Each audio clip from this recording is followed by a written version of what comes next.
बांग्लादेश के अंदर फिर से सरकार का जी तख्ता पलटने वाला है और इस दफा जो है प्रोटेस्ट जो रोड पे हो रहे हैं, बांग्लादेश के लोग जो बाहर निकले हैं, बांग्लादेश की माइनॉरिटीज, बांग्लादेश की मेजोरिटीज, बांग्लादेश की पॉलिटिकल पार्टीज, ये जी हल्ला बोला जा रहा है इंटरिम सरकार मोहम्मद यूनुस के खिलाफ। मोहम्मद यूनुस के ऊपर इंटरनेशनल कोर्ट ऑफ जस्टिस के अंदर जेनोसाइड का या पोग्राम का मुकदमा चलाने की बात की जा रही है, अपील की गई है, जो अभी इसके ऊपर एक ऐसा उहापोह है।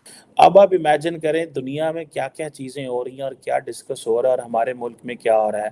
वरना कि जी बिजली बंद हो गई है, ओदे पैसे देने ने इमरान खान कहता है मैं सड़कों पे आ जाऊंगा, बाजवा चोर है वो, उसने नवाज शरीफ को भगा दिया और मुल्क के अंदर अफरा तफरी है।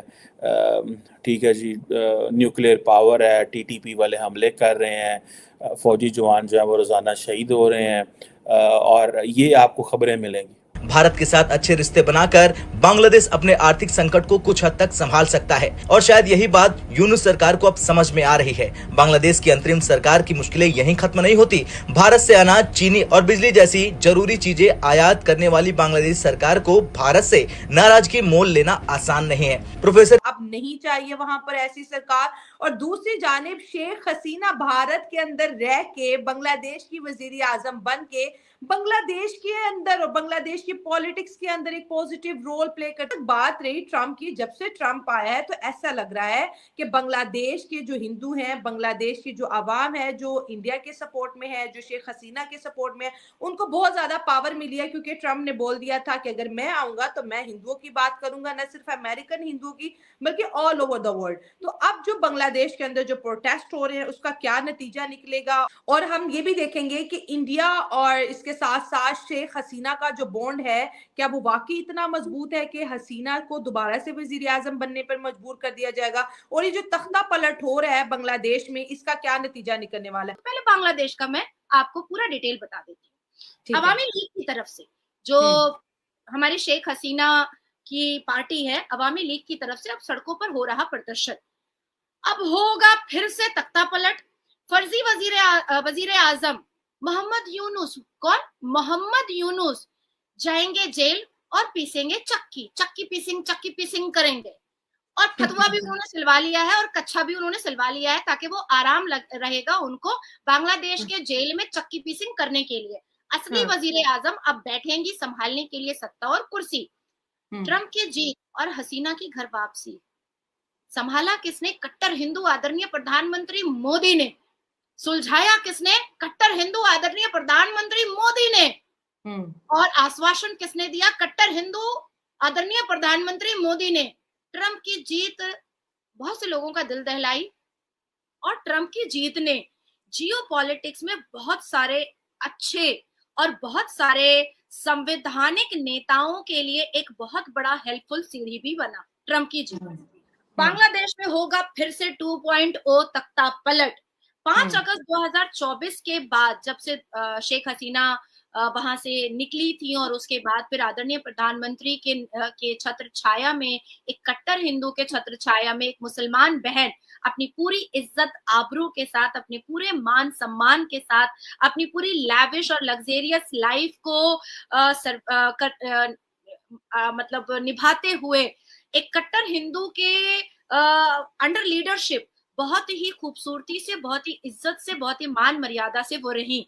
और राखी बांधना शेख हसीना का आदरणीय प्रधानमंत्री मोदी जी को, उन्होंने राखी का फर्ज निभाया और अपनी बहन को सुरक्षित रखा अपने नेतृत्व में और अपने सनातन धर्म की पूरी आइडियोलॉजी को हमारे आदरणीय प्रधानमंत्री ने दिखाया भी। लेकिन अब ढाका के हालचाल कुछ अलग दिख रहे हैं। अब ढाका में कुछ अलग हवाएं चल रही हैं। अब ढाका में कुछ अलग गूंज हो रही है। ढाका के लोगों का कहना है अमर हसीना अमा के फिरोज चाहिए। इसका मतलब होता है कि हमारी हसीना हमें वापस चाहिए। कुर्सी बिल्कुल तैयार है शेख हसीना के लिए और लोग तैयार है शेख हसीना को के गले में माला पहनाने के लिए। शला, अब मैं बहुत सीरियस बात करने वाली हूँ। इतनी देर में बहुत खुश थी क्योंकि शेख हसीना वापस जा रही है, इसलिए। ऐसा नहीं है कि शेख हसीना जब वहां पर थी तो हिंदुओं का जेनोसाइड नहीं हुआ था। ऐसा नहीं है कि हिंदू बहु बेटियों को लूटा नहीं गया था। ऐसा नहीं है कि 1971 से लेकर के 2024 के 4 अगस्त 2024 तक में हिंदुओं के ऊपर अत्याचार नहीं हुआ था? हुआ था। 8% हिंदू थे वहां पर, 8%। लाखों करोड़ों हिंदुओं की आबादी घट करके बहुत नीचे उतर चुकी थी। लाखों मंदिरों के जगह पर कुछ मंदिर रह गए थे, लाखों की जगह हजारों आ चुका था।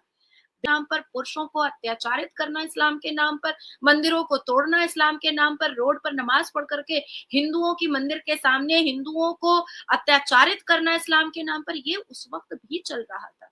लेकिन कहीं ना कहीं शेख हसीना अपने बांग्लादेश को बदनाम तो नहीं होने देती थी।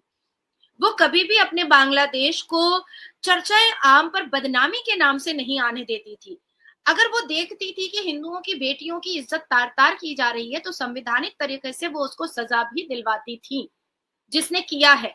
लेकिन जिस हिसाब से मोहम्मद यूनुस एक कायदे आजम लियाकत अली जिन्ना का रूह बन करके, लियाकत अली जिन्ना का एक डॉपलगैंगर, एक बहरूपिया बन करके बांग्लादेश की सरजमीन पर कदम क्या रखा, ओथ क्या लिया कि हिफाजतुल इस्लाम, हिजबुत तहरीक, जमाते इस्लामी, सबको उसने रोटी बोटी और फ्री छूट ऐसी दी कि हमारे बांग्लादेश में हमारी हिंदू बेटियों को किस तरीके से बेइज्जत किया जा रहा है, जिसके दृश्य आप नीचे चला रहे हैं।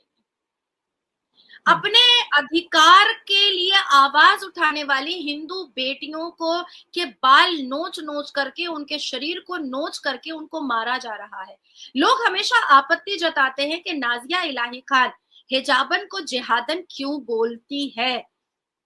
इस दृश्य को देखिए और गौर से देखिए और सब मिल करके देखिए।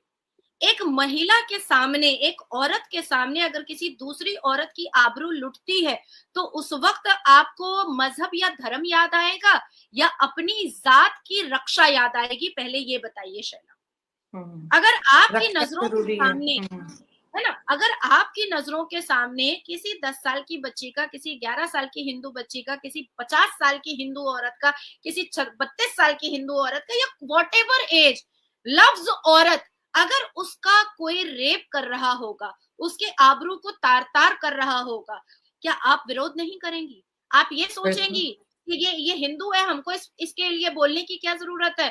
अगर औरतें अपनी जात की नहीं हुई तो वो अपने इस्लाम की क्या हो सकती है? नहीं हो सकती है। औरत को अपनी जात का पहले होना पड़ेगा, वो अपने आप अपने इस्लाम की हो जाएगी।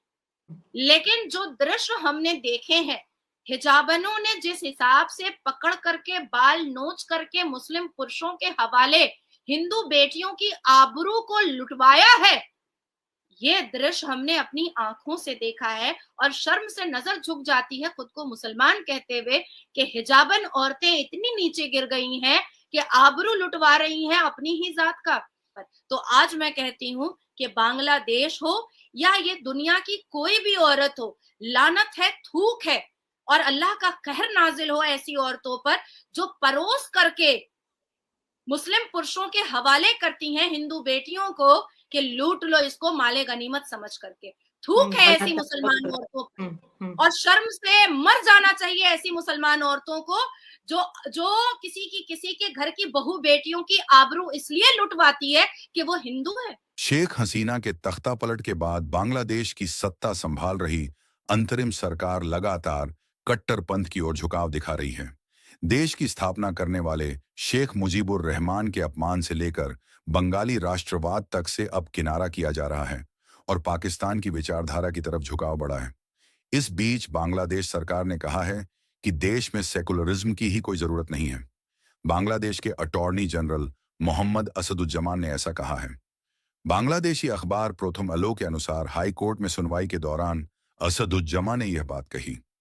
उन्होंने हाई कोर्ट में देश के संविधान में 15वें संशोधन के खिलाफ दायर अर्जी पर सुनवाई के दौरान ऐसा कहा।